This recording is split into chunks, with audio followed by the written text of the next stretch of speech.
நான் பண்ணும்போது கேவலம், அதே அவர் பண்ணா மாஸ். படையப்பா ஊஞ்சல் சீன் உருவானது இப்படித்தான்.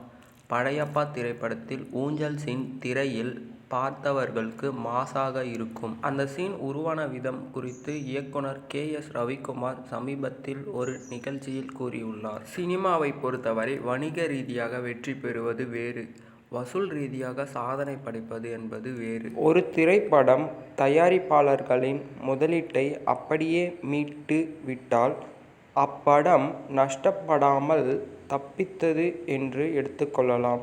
அதுபோல முதலீட்டை விட அதிக அளவில் வருவாய் கிடைத்தால் அப்படம் லாபம் அடைந்ததாக கூறப்படும். ஆனால் அதுவரை வெளியான மற்ற திரைப்படங்கள் வசூலை விட ஒரு படம் அதிகமாக கலெக்ஷன் செய்தால் அப்படத்தை வசூல் ரீதியாக சாதனை படைத்த படம் என்று கூறப்படும். இத்திரைப்படத்தின் பற்றிய முழு விவரங்களும் அடுத்த பாகத்தில் வெளியிடப்படும். நன்றி.